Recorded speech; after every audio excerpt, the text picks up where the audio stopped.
máximo que vamos, ¿se acuerdan cuánto dijimos que tenía que medir acá? Lo máximo que era 0,08, ¿no? La sonda lambda. Entonces, si tiene más de 0,9, no puede ser que lo esté generando la sonda lambda. No existe una sonda que genere eso. Entonces, si tiene más de esta tensión, el problema está ahí adentro. Porque si fuera de menos, podría ser por el cable o algo de eso, pero ya de más, no. Es al revés, ¿no? Bueno, ¿se acuerdan que habíamos quedado en hacer un repaso de los actuadores? El actuador... La sonda lambda era 0,2, 0,9, ¿no? Sí, 0,1, 0,2 hasta 0,9. Bueno, ¿se acuerdan? Teníamos el inyector, aproximadamente 16 ohms. El inyector por sí mismo tiene para verificarse varias cosas. Las resistencias, este es típico, pero no obligadamente no va a ser 16. ¿Por qué? Porque si yo mido los sensores, los inyectores, supongamos que sean 4, de los 4, las mediciones tienen que estar entre uno y otro, la resistencia no tiene que alterar comparándolos, ¿no? Entonces, no tiene que pasarse del 10%, porque si pasa el 10%, ese que está midiendo diferente, algo le pasó. ¿Qué puede suceder? Puede suceder que alguna espira de la bobinita, porque esto es una electroválvula, ¿no? Entonces, si alguna espira de la bobinita que compone a esa electroválvula tiene algún cortocircuito, ya va a medir de menos. Ya empieza a medir de menos. Si esa diferencia, entonces, vamos a poner acá, si la diferencia es mayor del 10%, ahí hay un problema. O que tenga de menos también. La otra comprobación es ponerlo, si es que hay dudas, ponerlo en el banco de prueba de inyectores. Sacamos los inyectores, así el gel completo, y lo ponemos con el probador a que inyecten en las probetas. ¿Qué puede pasar? Puede ser que gotee. Si gotea, el problema puede ser que esté obstruido y entonces eso va a derivar a generar una limpieza. Entonces, si gotea, hay que intentar limpiándolo a ver si se recupera. También puede ser que el asiento de la aguja esté contaminado, esté sucio, y eso, bueno, con la limpieza también capaz que se baja. O alguno de los orificios está obstruido, entonces el combustible no se atomiza, sino que queda goteando. ¿Cómo me doy cuenta? Porque en la probeta se va a ver que no genera el cono normalmente. Entonces, esto se comprueba en el banco de limpieza de inyectores. Entonces yo los pongo ahí a los 4 funcionan, abren todos simultáneamente, cierran todos simultáneamente, entonces los niveles de las probetas tienen que ser igualitos. Si hay una diferencia, ese que tiene la diferencia, vamos a ver qué hace. ¿Qué otra cosa puede suceder? Que los O-rings estén defectuosos. Normalmente ya cuando se los saca, se los remueven, hay que tener los O-rings nuevos para ubicarlos, porque puede ser que en los costados del inyector tenga suciedad, y eso es probablemente porque ya el O-ring ya no retiene. Entonces hay que cambiarlo. Bueno, ¿qué otro actuador tenemos? ¿Cada cuánto recomienda hacer la limpieza de un inyector? Y bueno, eso ya Depende del uso. básicamente con 100.000 kilómetros puede ser ya que venga. Eso va a depender también de qué tipo de uso le dan, ¿no? Supongamos que tiene gas, también hay otros problemas, ¿no? Cada tanto hay que darle que funcione, porque eso no se va a crear, digamos, depósitos ¿cómo se llama esto? De algún compuesto de la nafta que se pegue. Después está el motor de la mariposa motorizada. Entonces, ¿qué tenemos ahí? Ahí tenemos un motorcito, un motor de corriente continua. Ese motorcito tiene un engranaje, ahí tiene un engranaje.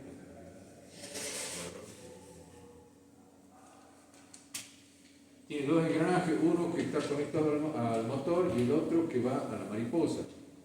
Como casi siempre se trabaja en la parte donde está cerrada, esa parte del engranaje se liquida, se gasta. Entonces ustedes lo destapan, después lo vemos, lo destapan, lo dan vuelta al engranaje y sigue. Eso sería una posibilidad. ¿Qué otro problema puede tener esto? Puede ser que los potenciómetros estén sucios. Eso hay que controlarlo. ¿Se acuerdan que tiene dos pistas, no? Sí. Hay una pista que es creciente la salida y la otra es decreciente. Los dos son lineales, o sea, hay una proporcionalidad entre el ángulo de la mariposa y la tensión que va saliendo. Entonces, eso hay que controlar. Pero por lo general se rompe el engranaje o las fichas están sucias, eso también. ¿Qué otra cosa más era? Bueno, después tenemos de la válvula de control de marcha lenta. ¿Qué podemos tener acá? El motor paso a paso o solenoide.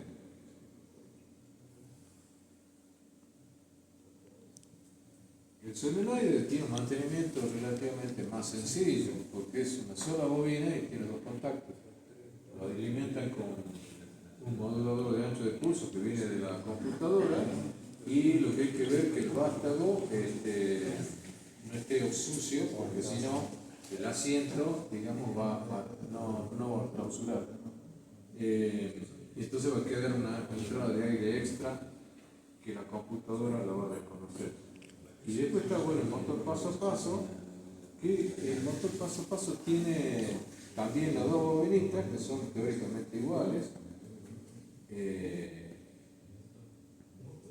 Y eso lo comprobamos, hay que sacarlo, limpiarlo, son casi 9 milímetros que hay que sacarlo y ya con eso vemos de lubricar, limpiar, lubricar. Y el vástago en la punta también tiene el asiento que a veces se ensucia y no cierra bien. Otras veces el tornillito que maneja, digamos, el vástago está muy gastado, tiene demasiado juego, también eso hay que ver. No es muy caro, eso sí que se cambia. ¿Qué fallas puede llegar a producir esto? Marcha irregular.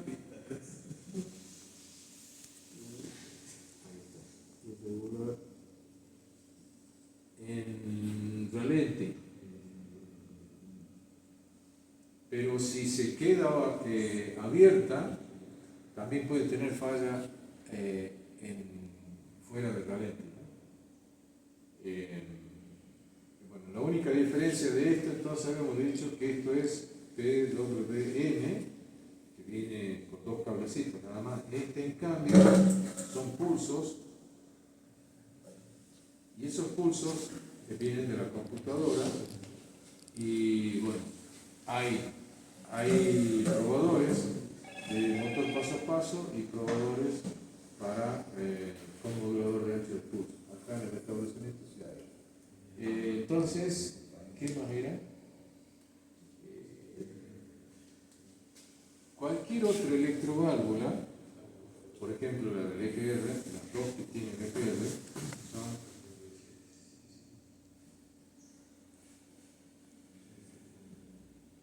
cualquier electroválvula. ¿Qué problema pueden llegar a tener las electroválvulas? Siempre el asiento o es la bobinita, alguna de las dos. Así que eso no es tan complicado. ¿Qué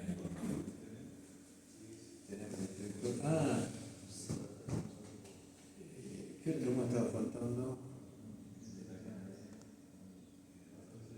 Relé, eso no, ¿eh? Relé, todo eso. Sí, los relays, bueno, sí, en general, esos tienen una vida útil que después hay que sacar. Hay que cambiarlo. Por ejemplo, el electroventilador, capaz que a 200 kilómetros, capaz que ya no tampoco es claro.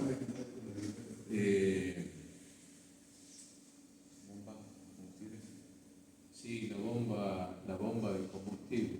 La bomba de combustible, primero hay que ver normalmente lo que puede estar fallando. Hay un filtro que está dentro del tanque, tiene un filtrito la bomba. ¿El prefiltro? ¿El prefiltro? Claro, es Una mallita. Sí, una cosita chatita. Bueno, eso a veces se tranca, por eso está lo bueno de comprar combustible, que no sea fulero. Porque eso, si se obstruye, la bomba empieza a consumir más de lo normal y termina quemándose. Otras veces pasa que utilizan gas y se acabó la nafta y lo andan así nomás. Y entonces se termina destruyendo la bomba. ¿Se acuerdan, no? ¿Cómo comprobar la bomba? ¿Cómo se hacía? ¿Cómo comprueba el estado de la bomba de nafta? ¿Puede medir resistencia? No. ¿El funcionamiento? Yo escucho que anda. Entonces lo que tengo que hacer es al retorno, clausuro el retorno y veo la presión que levanta. O sea, lo pongo en contacto, clausuro el retorno y ahí veo que levante presión. Tendrá que ir a los 7 bar más o menos. Si no llega esa presión, listo, afuera. Por supuesto que antes de eso hay que ver que el filtro esté en condiciones, ¿no? Si está tranco el filtro no va a levantar nunca esa presión. Entonces, dijimos, el filtro de nafta, cambiamos el filtro de nafta, pues estamos en bomba, ¿no?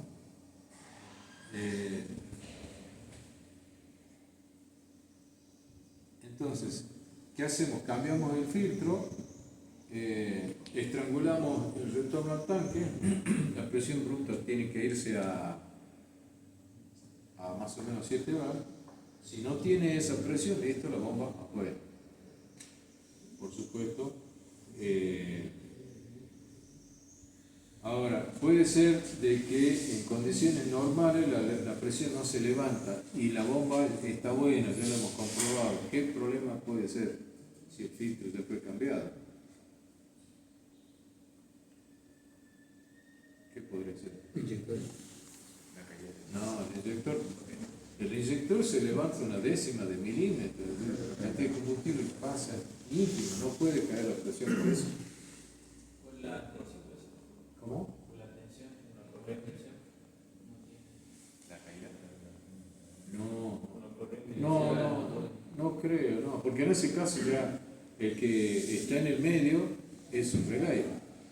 ¿Sensor de presión? No hay sensor. No. Sí, algunos. Es rarísimo encontrar con sensor de presión. Lo que sí, más o menos parecido, es el regulador. Si el regulador está funcionando mal, entonces se evacúa, se vuelve al tanque mucho combustible, entonces la presión no es la normal. Entonces ahí hay que ver qué le pasó a regulador. Como eso está sellado, se remueve, se cambia. Entonces, bueno, acuérdense, si se sospecha de la bomba de nafta, vamos a qué? Al filtro. Una vez cambiado el filtro, se prueba la presión. La presión sin Retorno. retorno.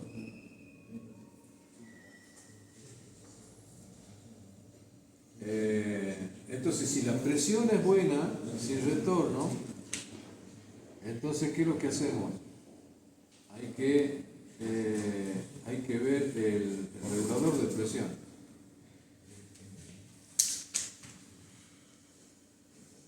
Bueno, entonces, vamos verificando. Primero, fíjense en esto, es importantísimo. Primero hacemos cambio.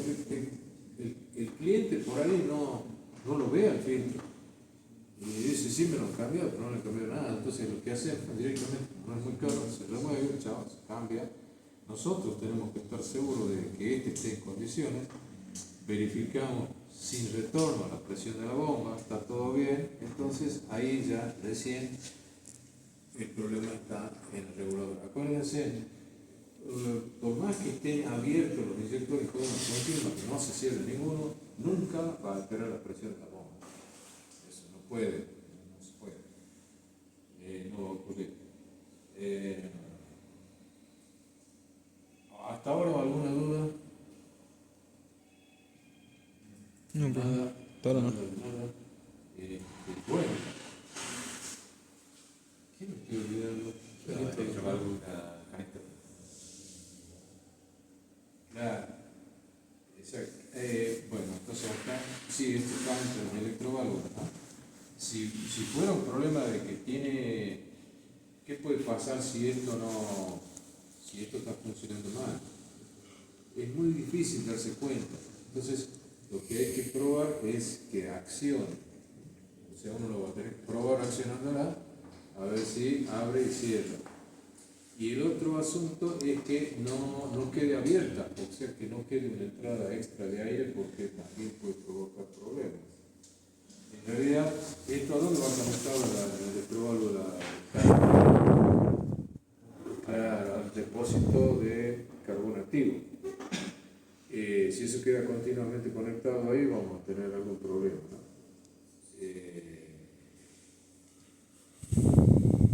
Bien hecha la... entonces, en este caso, mira, acá, cuando la marcha es irregular, hay que sospechar, bueno, de esto, alguno de estos dos va a tener, no los dos. ¿Qué puede pasar? Que esté entrando aire extra.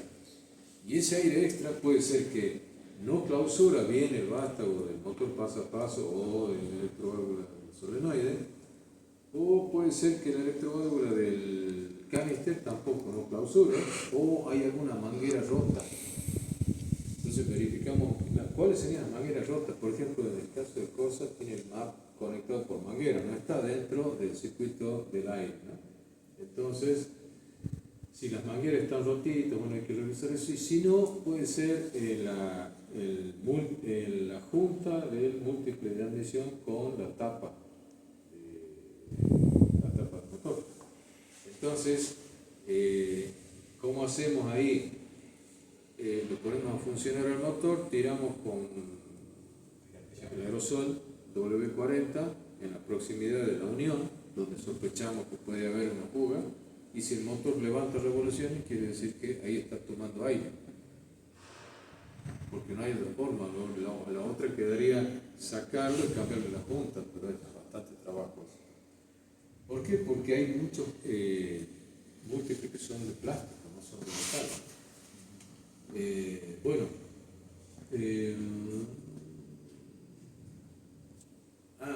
en esto de la prueba, me estaba olvidando, ustedes cuando hacen la prueba de la probeta, no es lo mismo probarlo por ejemplo, al equivalente del Raletti, a que lo estemos probando a 2000 revoluciones, ¿no? No es lo mismo.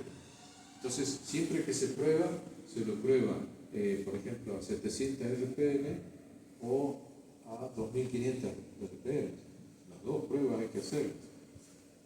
Y hay que ver el cono, que no tenga irregularidades, o sea, sean todos los conos igualitos, que las cantidades en la prueba que todos tengan el mismo nivel. Y si fuera monopunto, uno le saca la tapa del filtro de aire y ahí se ve en la mariposa cómo incide y se ve como aureolitas. No se ve la nafta, pero se ven las formitas ahí que tiene el cono mismo del inyector. Igualmente, el probador de inyector se lo puede poner y también se va a ver. Bueno,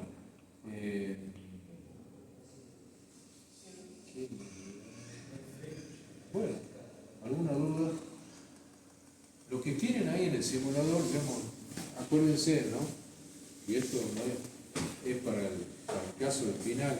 En aquel simulador son las fallas 10 a las 13, esas no van. En el caso de aquel. Y en este, lo que no va es este compresor que tiene acá, que sería el 1, ese 1 no va. El de abajo del 5 tampoco. El 13, no, claro, solamente las válvulas, ¿no? Porque esta parte, acuérdense que esto no, tampoco ya no se usa. Y para evitar ambigüedades, y el motor paso a paso tampoco, ¿no? Bueno, este que está acá, el 19 tampoco.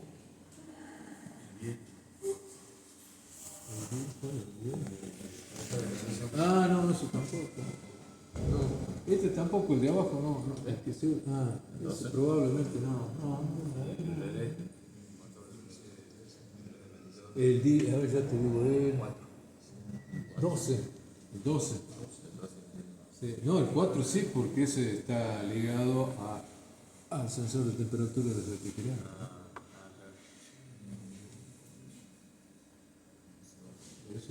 Esto sí sigue existiendo, ¿no? Lo que no es esto nada más, ¿no? ¿Qué falla entra ahí? Creo que era que se quedaba activado el vacío, el venteo.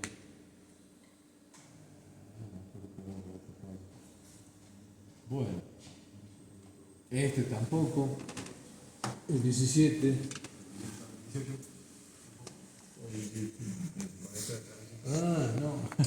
No, eso tampoco. El otro, ese que está allá, dice el 2, tampoco. El 10, el 2, el 10. ¿Cuál? No, ya dijimos que no, el 19 no. ¿El 5? No, el 5 no. No, el 5 no. El 5, el 17 tampoco, el 9, el 3 tampoco. Así que queda prácticamente nada. ¿Qué tema toma? No, para hacerlo más simple, no. Porque acuérdense, esta parte, ¿no? Eso no va. El EGR sí, pero el potenciómetro del EGR ya no. Eso no.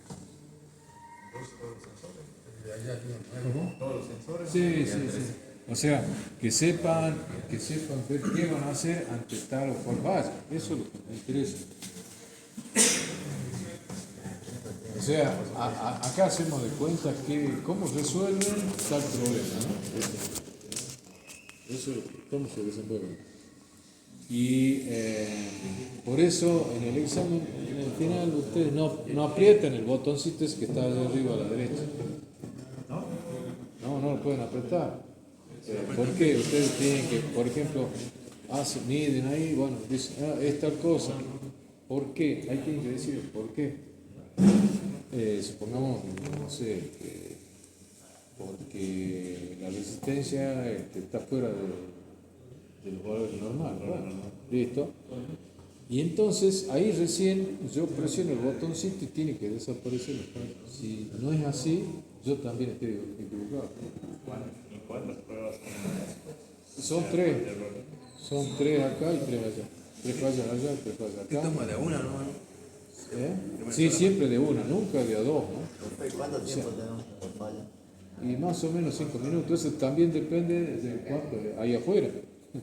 Si son muchos, no se puede. Imagínense toda la mañana, son 4 horas que en realidad por ahí que se acomodan, se desacomodan y hasta que dan vueltas por la libreta y eso.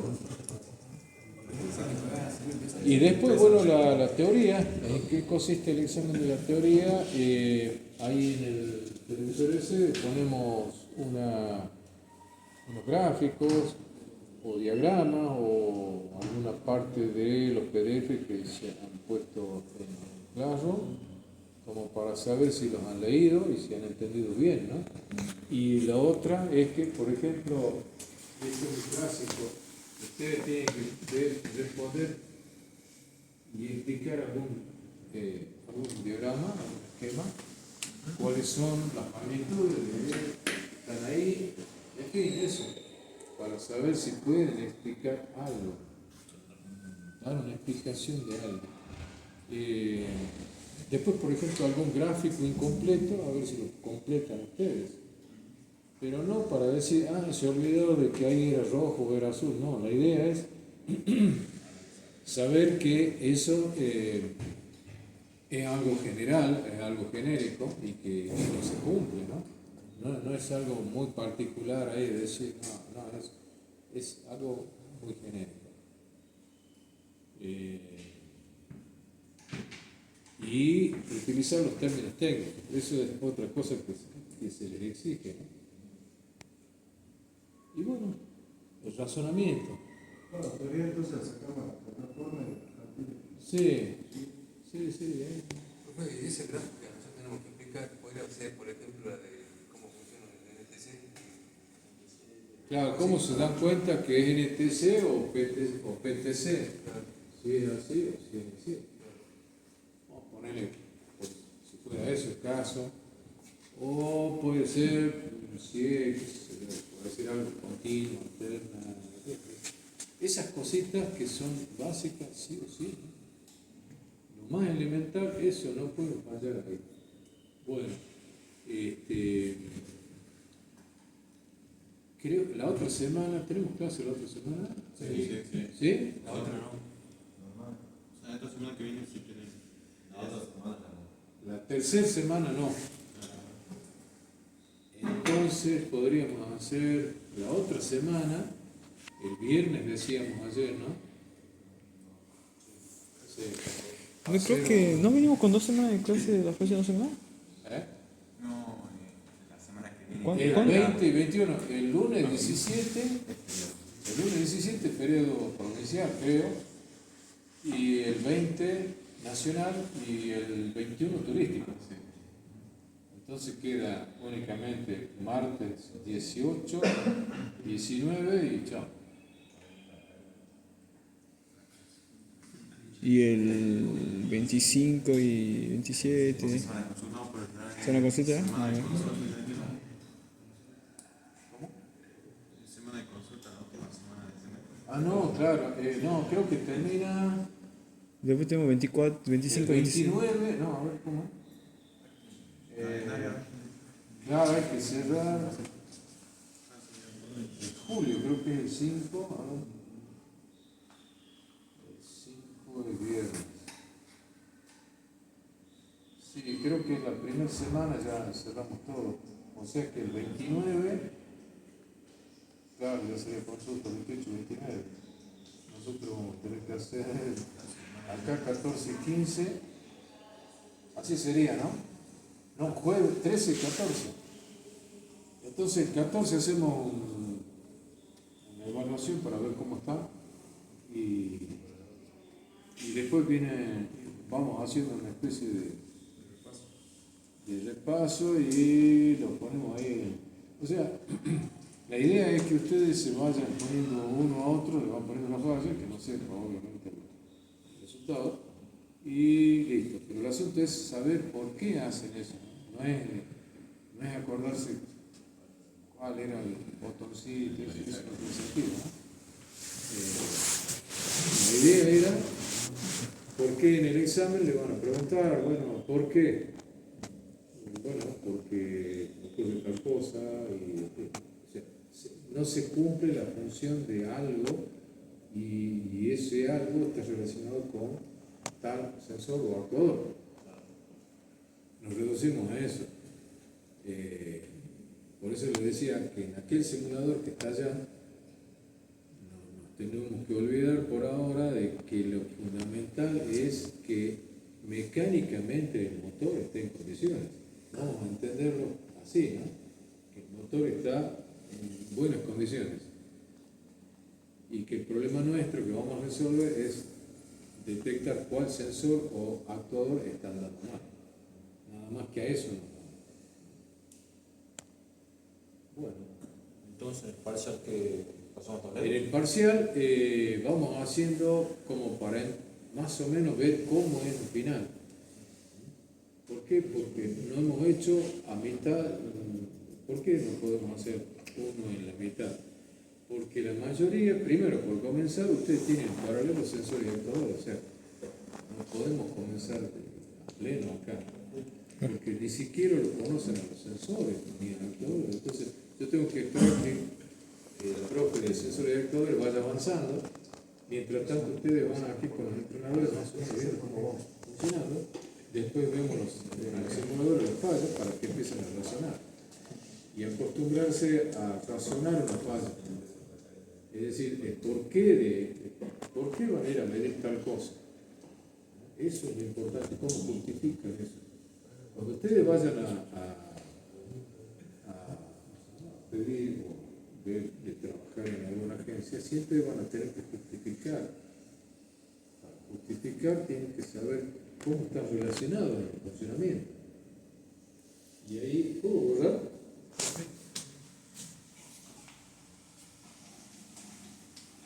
Y ahí comenzamos con el otro problema, que es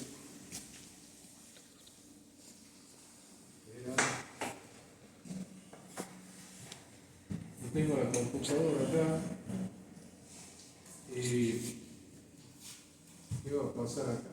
Acá tengo la sonda lambda y acá tengo inyectores, ¿no? Inyectores. Entonces, vienen los que entran para calcular el tiempo de inyección que necesita. Supongamos que tenga el MAP. Necesita el MAP, ¿qué más? Temperatura. Bueno, ese sería CTS, RPM. CTS, temperatura de aire, ¿eh?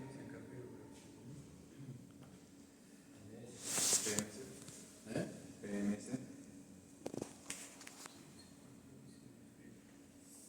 Sensor de posición de punto superior. Está bien, También. claro, bueno, sí, el GPS.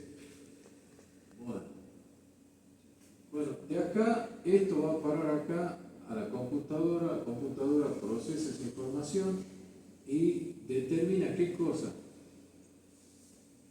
el tiempo de inyección.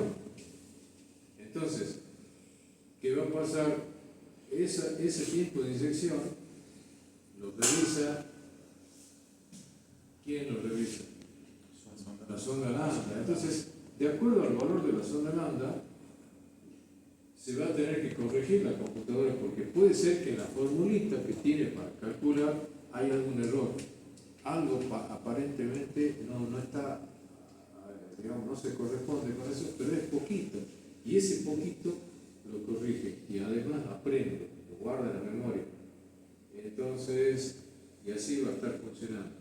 Esto es un lazo cerrado, ¿no? Esto sería un lazo cerrado para el tiempo de inyección. Entonces, eso sería uno. Por ejemplo, habíamos dicho hace rato, después estaría el caso de encendido. ¿Qué tenemos acá? La bobina. Y de este lado, ¿qué tenemos? ¿Qué hay aquí? El sensor de detonación. Entonces, ¿qué necesita para que calcule el avance?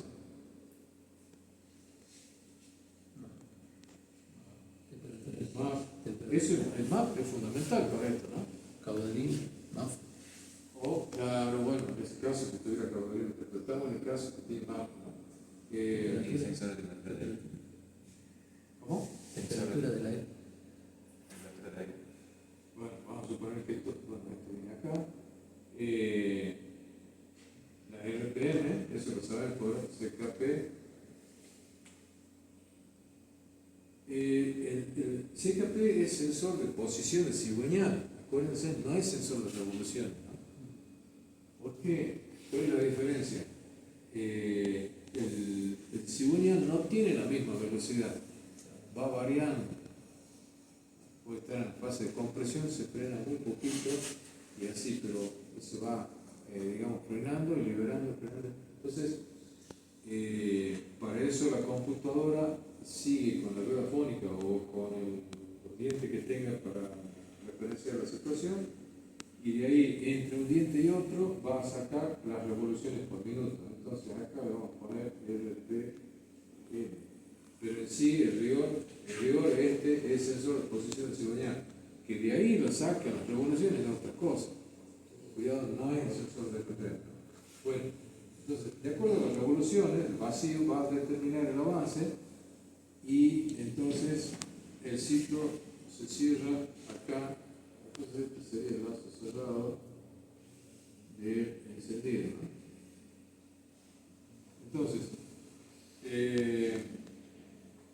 o sea, calcula el avance, se va aproximando siempre lo más que pueda, y cuando ocurre la chispa, presta atención. Esto está todo sincronizado, ¿no? O sea, esto que viene acá, el impacto que tiene la explosión, lo hace en forma sincronizada. O sea, que bien manda la chispa, también está, digamos, haciendo entrar por una ventanita en el tiempo, por decirlo de alguna manera, qué señal está mandando el sensor de detonación. Si es muy fuerte, si es baja, va a corregir o no la computadora ese avance. Hay otro lazo cerrado.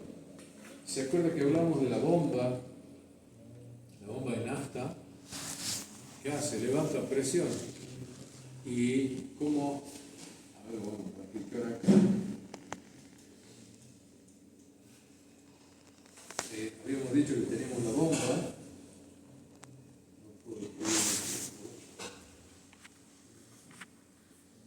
Teníamos la bomba que levantaba presión en el riel, acá en el riel de inyectores, y acá el regulador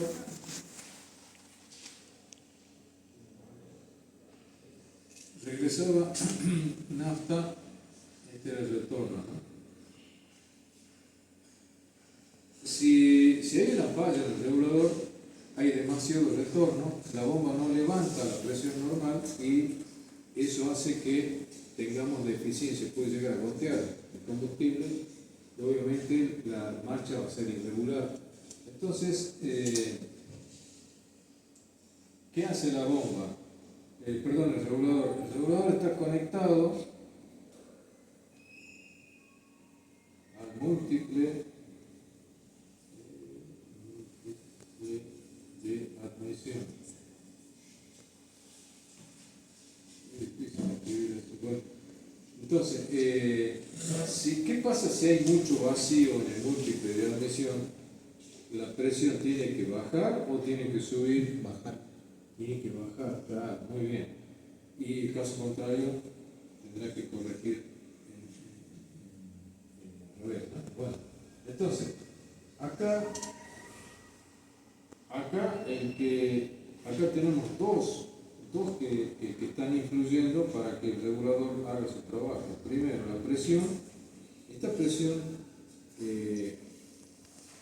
va a levantar energía y de acuerdo al vacío que hay en el múltiple, va a ir corrigiendo esa presión. Esto está en el monopunto.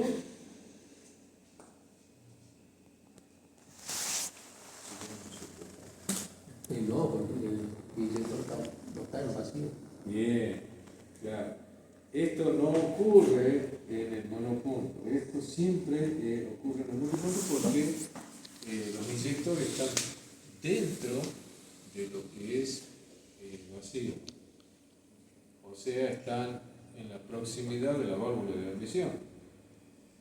Por lo tanto, si están expuestos a un vacío intenso, no podemos mantener la misma presión. Siempre la presión entre el riel y el múltiple de admisión tiene que ser aproximadamente 3 bar, de 2,5 a 3 bar.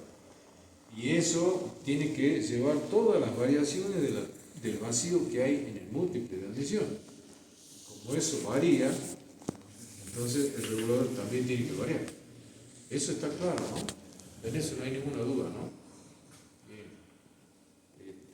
Entonces, acá tenemos cómo se relacionan, así en forma somera, dos casos de gaso cerrado. Y aquí también, ¿a qué se está corrigiendo? O sea, acá el que varía es el vacío, porque no es constante, el vacío va cambiando. Entonces, entre los cambios de vacío, responde. ¿Cuál es la fuerza? La fuente de fuerza es la bomba. Pero la bomba también es bruta, ¿no? No tiene ninguna forma, por ejemplo, no tiene ningún sistema electrónico que controle el accionamiento de la bomba. La bomba siempre anda. Entonces, todo se las tiene que ver el regulador. Si esta presión bajó por alguna causa y bajó o aumentó, todo se lo tiene que compensar el regulador. Si el regulador falla, ahí vienen los problemas, ¿no? Entonces, ¿alguna duda sobre esto? ¿No? Bueno, después, en todo caso, si quieren agregar algo, pregunta. ¿Podemos borrar esto? Sí.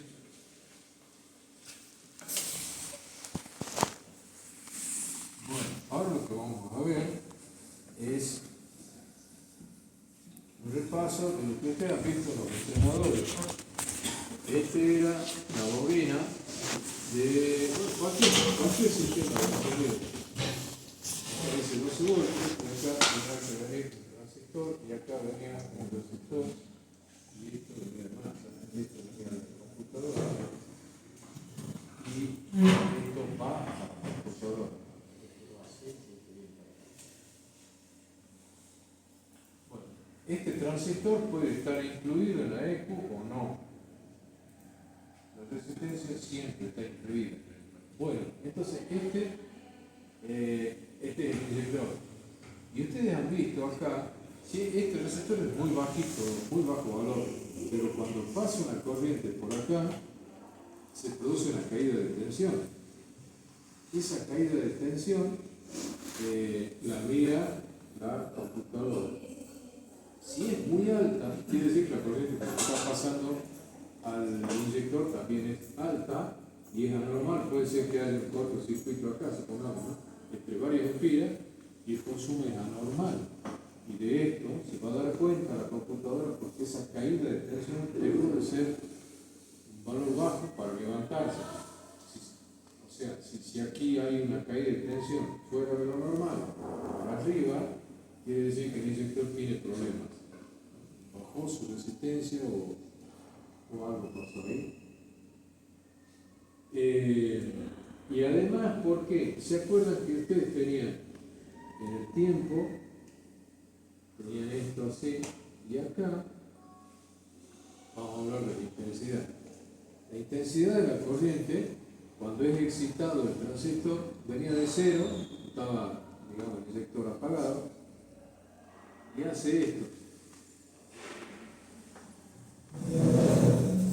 después, una vez que tiene eso, baja y termina. ¿Por qué tenía este pedacito acá? ¿No se acuerdan?